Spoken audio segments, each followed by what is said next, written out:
Hi BookTube, and welcome to a tag video. Welcome also to the Greater Vancouver metropolitan area. That's where I'm filming right now. Of course, if you're watching this right now, I'm no longer there, but it was lovely.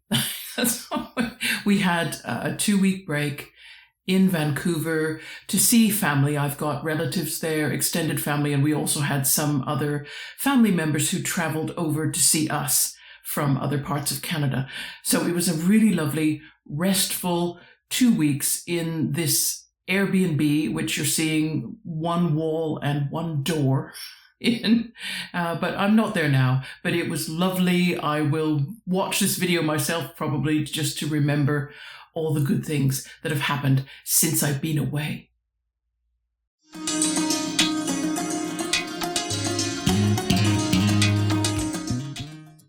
And it's really great to be back with everybody here again, back in the BookTube routine. But you need to ease into that routine, don't you? I mean, I have some book reviews ready to go, but I thought, no, I just need to ease in. So let's do a tag. I have so many tags. I have been mentioned by so many people in their lists of people to be tagged, and I thought I've got to do one. I haven't done a tag for a couple of months, I'm sure. So this is the seriously well-read tag. I was tagged by Meg at Books Off the Beaten Path. Hi Meg, I'm back. I didn't send you all the photos and things that I promised, did I? I got so caught up in just the joy of being around people I haven't seen for several years. So yeah, we will get back on track though. The treehouse will become a chatty place again. You know what I mean. Insiders know what we mean.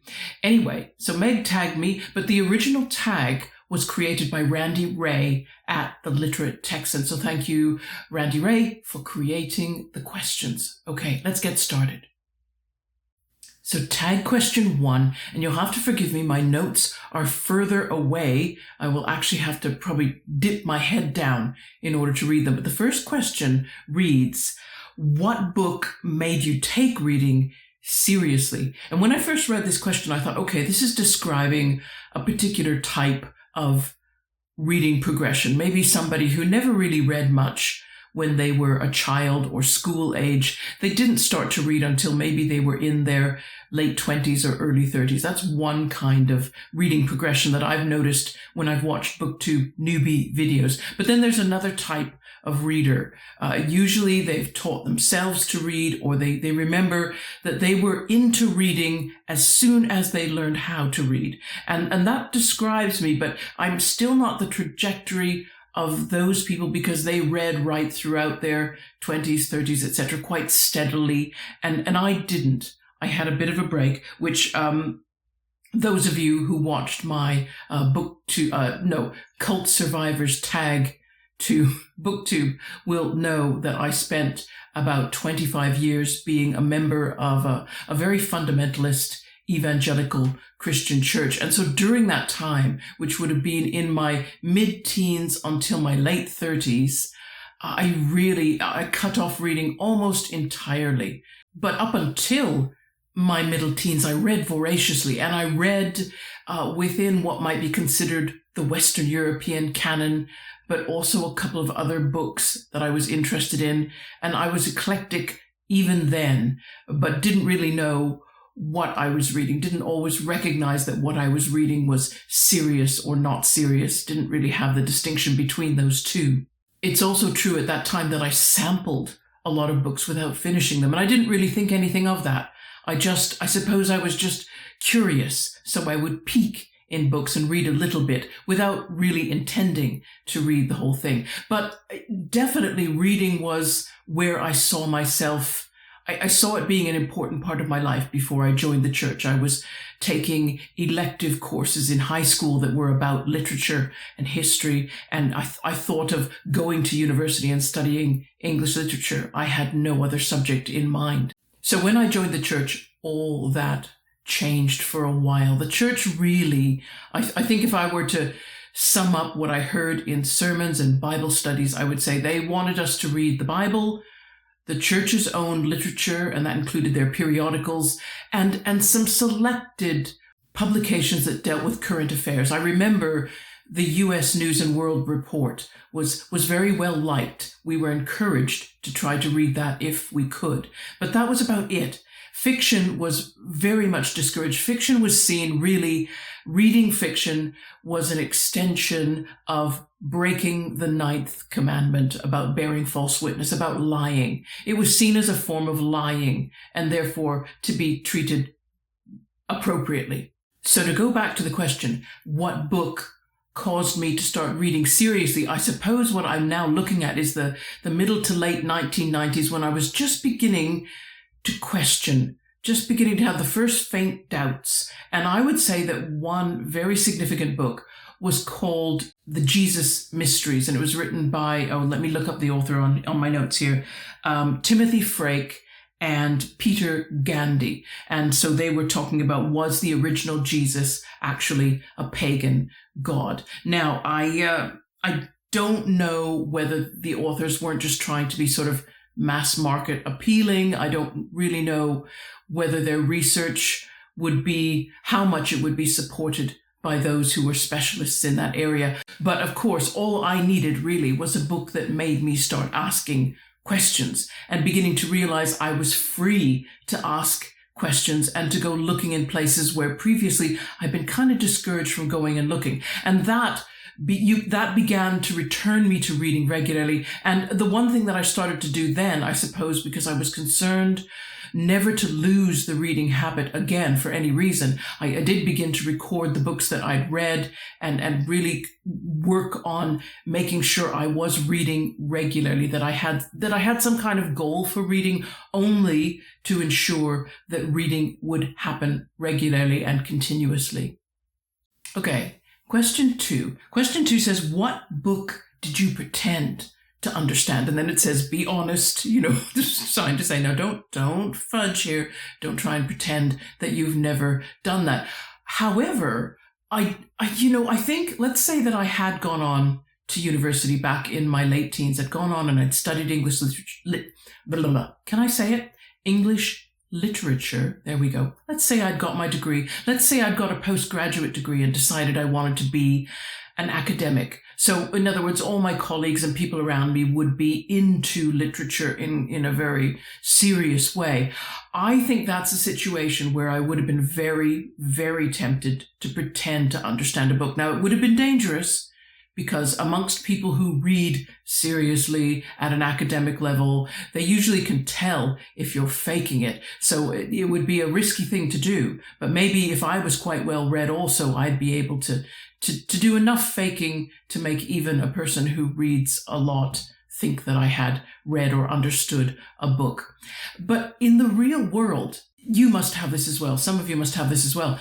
I don't have that problem. I don't need to pretend anything, because most of the people around me have not read anything, or they've read so much less than me that you have very different conversations. I'll talk about a few days ago. This happened to me. I was holding my mobile phone, looking at my mobile phone, very ordinary thing now for one to be caught doing. And there was a friend with me. They noticed me looking and they were curious. They wanted to know, what was I looking at on my mobile phone? And so I said, I'm reading a library ebook. And first of all, they didn't realize such a thing existed. So I had to explain the app and the fact that you could take out books from the library without visiting a library. And that was so that made a fair bit of conversation. But then they made the mistake of asking, what are you reading? And I said, without missing a beat, I said, I'm reading a biography of Dante. And you could just see it in their face. You could see as if I had switched languages mid-sentence and started to speak a language they did not know, something that was just speech sounds to them.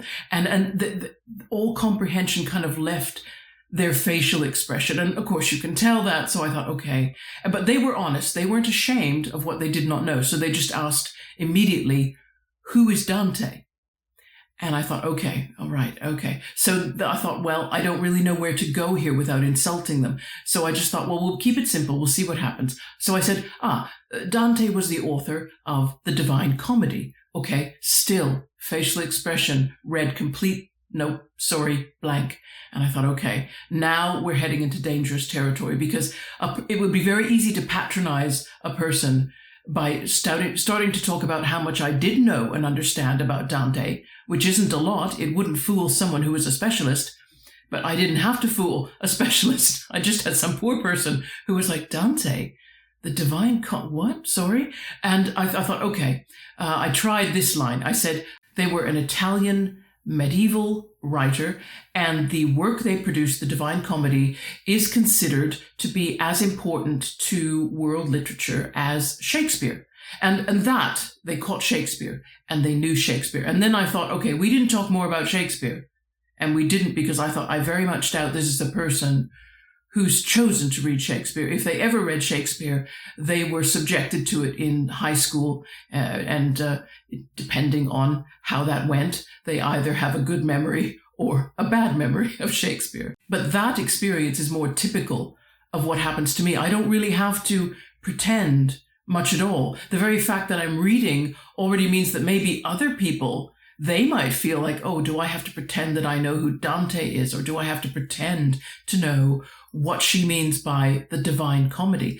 And I could see maybe, so I try to take the pressure off other people. I didn't have to with this friend. She was fine. She just, I don't know who that is. I'm just going to say so. And I thought, I appreciate that. It never bothers me when people just straight out admit their ignorance. I prefer that. I don't really like it when people pretend to know something that they don't know.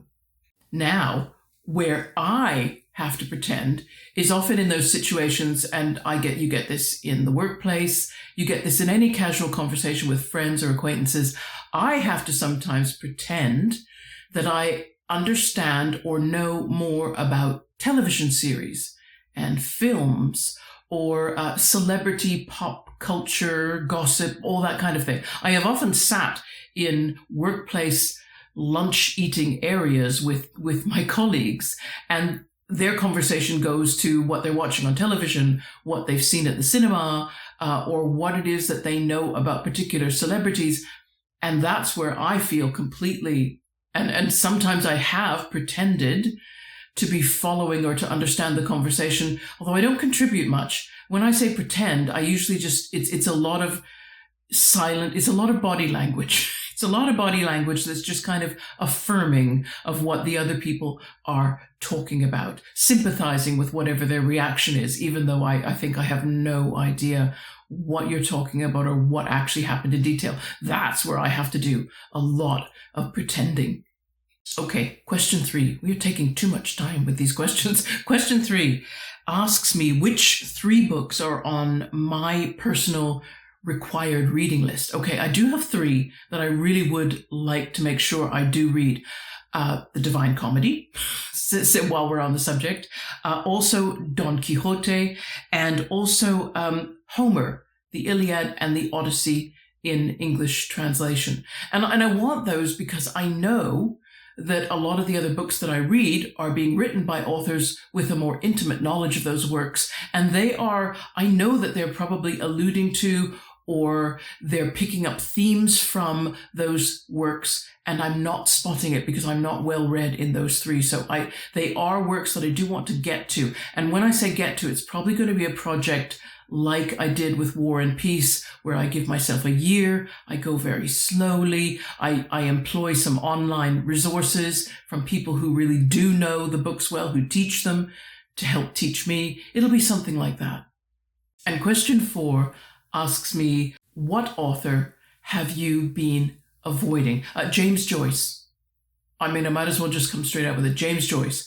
I have read Dubliners, which is Joyce's short story collection. However, we all know the style of writing we think of when we think of Joyce, and that's not the style of writing you find in Dubliners. Dubliners is much more, what I'd say, conventional fiction. People would recognize it if they knew nothing about Joyce. They wouldn't find it new. But the works I'm thinking of are Ulysses, The Portrait of the Artist as a Young Man, and Finnegan's Wake. Those works which are tricky stuff. They're that modernist, what we call stream of consciousness. I don't like that term. You'll hear me when I talk about stream of consciousness writers like it's going to escape me now, Faulkner, I use consciousness modeling because I don't believe that what those modernist writers actually did was capture anything like consciousness. They made critical decisions about what they were choosing anyway. It wasn't really, I suppose I'm a little disillusioned with that modernist movement that tried to capture the way human thought processes work. I think, yeah, that was interesting. It's good that we did it. However, that's not really how the human mind works. There is still, you haven't lost the authority of the author making choices for the reader. And so maybe, and I always feel that there was an attempt by those authors to pull away from being authoritative in terms of what they did or didn't give the reader. And I want to say, well, I don't believe you. I think you still did, but in a different way. So I'm not so sure that I haven't read enough of those modern writers, but I probably, even though I say that, I probably still will read Ulysses, at the very least, Ulysses. And again, probably make that a long-term, year-long project where I read it slowly and I get input from other sources. It'll be that kind of thing. And question 5 is asking me, what's the hardest book that I've ever finished? Now, I'm not sure how to take the word hardest. I'm not sure what meaning to give that. If by hardest, the question means which book was most difficult for me to understand and yet get to the end to, I would say Frantz Fanon's Black Skin, White Masks, and also Judith Butler's Who's Afraid of Gender, because those books were discussing the complex phenomenon in society like race, the concept of race and the concepts of gender and how human beings deal with them. So they're complicated ideas and you have to try and translate that into words, but they're trying to translate it to speak to audiences at a university level. Those are tough books to read because the vocabulary they choose is difficult and you sometimes get vocabulary that is specialist that you don't actually know. So you're having a guess or you're stopping to look up the word and then try and guess which of its many meanings is the one being used by the author. And so all of that is a bit more work. So difficult and hard in the sense of more work to get meaning out of those books. But then I could think of the other meaning of hardest, and I could think of, books that I didn't consider well written. Except, I feel like I should stop using that term. I should stop saying that book was or was not well written. I should be a bit finer grained than that, because we have this cultural phenomenon which says that you produce a work of fiction or nonfiction, you edit it as much as you or a third party feels is necessary, and then there is this point in time at which you must stop editing. You may never really rewrite, or you can come out with new editions, but the published book it's a done thing. And I think that as a done thing, some books aren't actually done. In my opinion, some books should have had some more time or been rethought entirely. And I find this a lot. I used to read more self-published fiction. And there's a higher chance, because you don't get people who are experienced in editing necessarily involved in the editing of self-published fiction. And so you can get books that you think, it's not that there might not be a good book to come out of this manuscript somehow. If there was more work, if there was some rethinking of things, if there was some slightly different way of writing it, it might be a better book. So I guess I have read books that are hard in the sense that I read them and I think, this should have had more work before I got to this book and decided to read it. And if I was picking an example, I'd go back to last summer when I read Matthew Pearl's The Dante Club. There's a lot of Dante in today's tag. Don't know how that worked. That's just coincidence. But that book I really felt needed more editing. And perhaps I was more disappointed with it because it was clear that it was conventionally published and published by a good publishing house. So I thought, where were the editors and why didn't they critique some aspects of this manuscript so that it was better?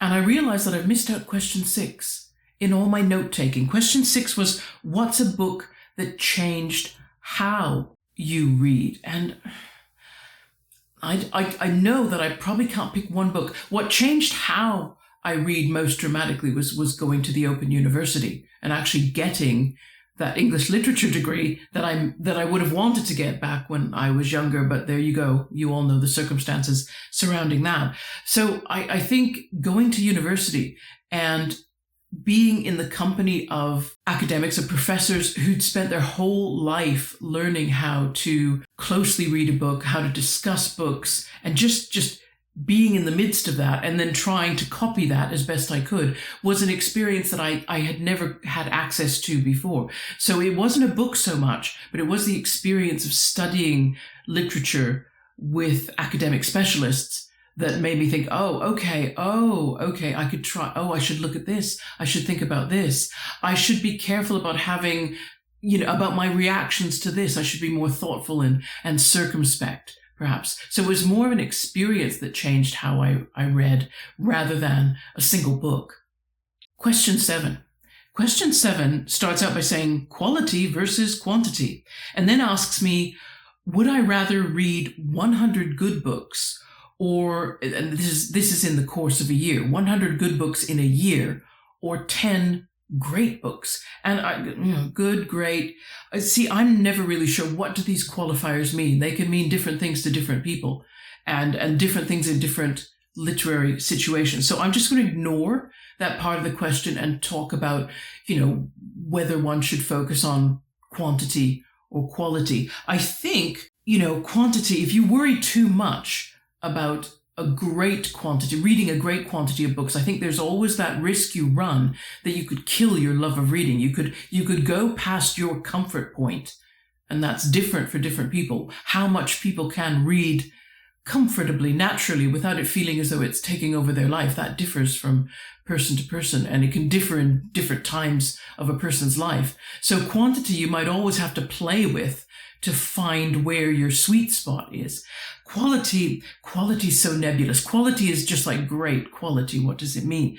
I would only say, if I had a newer reader who asked me, what is quality? Be wary of the judgments that other people pass on to you about books, including mine, right? Everybody's judgment should be, you can listen to it and you can even follow a recommendation, but always hold it lightly, I think.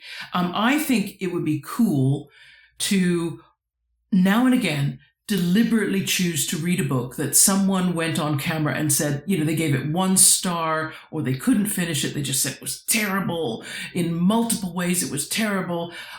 That's the book I would, every once in a while, I would just go read.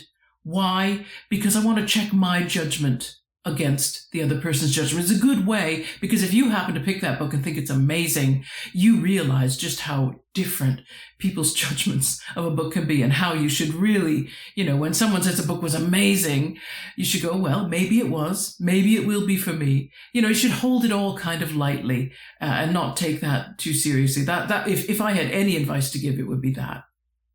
Question 8 says, which genre are you embarrassed to say that you have not read?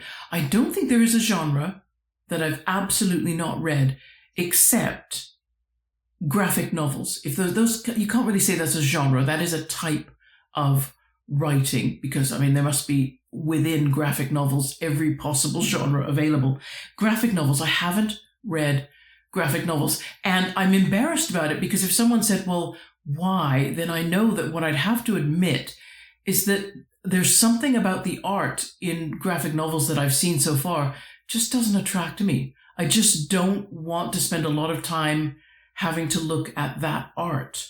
And I'm not an art connoisseur, so it's not like you should take my judgment on that very seriously. I don't know what is good or bad art where graphic novels are concerned. Don't ask me. I just know that I'm not drawn to it. I don't think, I want to look at those illustrations a lot. Now, in children's books, I found a lot of art that really draws me. It pulls me. I want to flip through the book to look at the art. But I've not found that to be the case with graphic novels. There's something about the artwork I'm like, no, this just isn't pulling me. It isn't drawing me. And question 9 says, which book do you think most people misread? And I don't think I really have an answer to this question. I can't think of a book where I go, most people just totally don't get this book. But I tell you what does interest me is the number of times I've heard people say on videos that they gave up on a book or found a book difficult because they didn't find either the main character or most of the characters likable. And every time I think about that, when I do a little inventory of all the characters that I've met, I think, you know what? Almost all of them, I'm really glad that they're not real people that I'm in any danger of actually having to meet and interact with. Most book characters, I think, I'm really glad that they're fictional, that they only exist in another world. I'll tell you what I'm reading right now. I'm challenging myself to a bit of horror. I'm reading Tanana Reeve Dew's The Between, her first novel. And the protagonist there, Hilton James, he's not scary himself, but you're behind his eyes and what he's going through is very scary. And we're at a point in the novel now where the last 50 pages to go.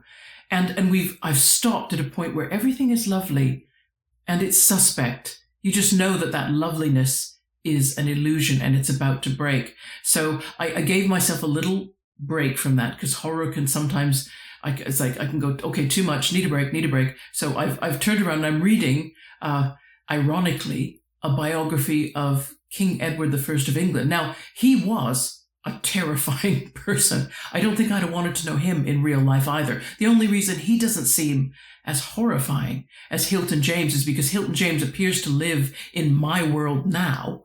And so that makes me think, oh, the risks that might exist in my world now. Edward I lived, centuries ago. And that it's that time gap that somehow makes it all, he seems more fictional than Hilton James, if that makes any sense. Last question now, question 10, which asks me, what does seriously well read mean to me? Okay. I do admire people who have really covered what's considered to be the Western European English canon, or there are a few works that have been translated into English that get pulled into there, even though they weren't originally English works. I do wish that I'd not taken that sort of hiatus in evangelical fundamentalist Christianity and lost so much time that I could have spent reading those European canon books and having more of them behind me as opposed to still to read. But then I also admire readers like Dan at Redunculous because it's clear that he's read a great deal of literature that's important outside of Europe to cultures other than Europe. I'm also think, wow, he's touched on works I hadn't heard of until I found his channel. And I'm also envious of David at Polyglot Reader because he reads, is it 6 languages? And so there are books that are available to him that won't be available to me unless I get down to the business of learning a language, and then I'd have to learn it well enough to the point he's taken it to read those other languages. So there's literature I'm missing out there, and I always hate to miss out. I also admire people who pick some kind of speciality, a genre, or maybe a cluster of authors, or a subject matter. Whatever it is, they take it and they go, okay, we're going as deep as this goes. We're covering every corner, every nook, and not only are we going to cover it, but maybe we're going to revisit a lot of it regularly so that our knowledge stays fresh. Those people I admire too. I consider all of those to be forms of being well-read. And at the end of the day, no one can be well-read absolutely across the board of all writing. You really have to make a choice. What are you going to be? What kind of well-read are you going to be? Everybody's kind of got to figure their own. And I'm doing a strange thing because I'm just being eclectic and bouncing all over the place. So maybe you could say of me that I'm not well-read precisely because I don't pick any location either in terms of a canon or a culture or a genre or a subject matter or an author. I don't go deep and I don't cover comprehensively. It's not me. I guess I wish the impossible. I wish that I could read everything everywhere all at once, just like the film title. There you go. Occasionally I know a film, but it doesn't happen often. The only thought I would have in addition, though, is, to me, the seriousness in reading comes when you, in addition to just reading what you love should always be there. If love isn't there, I don't know how much reading you could stand to do. If you read everything out of a sense of pure duty with no love involved, I thought, well, I'm sure that candle is gonna burn out pretty quickly. So there always has to be some love in there. But I think a seriously well-read person is a person who, yes, they've found what they love, but now they've brought a certain sense of duty to that love. So if, for example, they love Japanese literature, pick anything. If that's what they love, now they've brought duty into it, and they've started to maybe clarify which authors they want to cover to be sure that they can say that they've really covered Japanese literature. So they've made a list maybe of historical versus more modern. Maybe if there have been movements within Japanese literature, they've made sure that they've caught the principal writers who represent those movements. So they bring a sense of duty in addition to an area they already love. To me, that is a seriously well-read person. They don't just read what they love and they don't think about it. They read what they love and they also think about it. They make choices about that reading that reflects some sense of duty to the area of literature that they love, whatever that is. Okay, I think that's covered things off. Now, the business of tagging other people. I'm late. I've seen loads of versions of this tag video.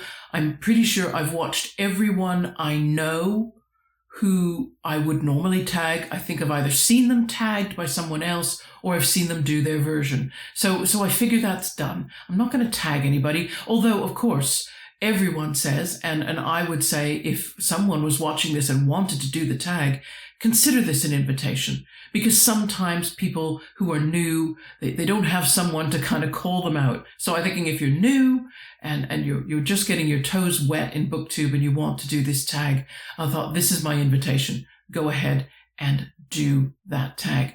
What am I going to do next? Now that I'm back in the saddle, back doing things, there's a fiction review coming up next. You should get that at the weekend. I'm going to cover that. After that, well, I've read a lot of books, so I really do need to knuckle down now and write some reviews, so I've got some scripts ready to carry on with. I've got to get something ready to film at the weekend, so I'll be doing that. In the meantime, everyone, I hope your reading has been great while I've been away, is still great, and you're still enjoying it, and meeting whatever goals you've set yourself. And I'll see you again, everyone, in a few days' time. Take care. Bye-bye.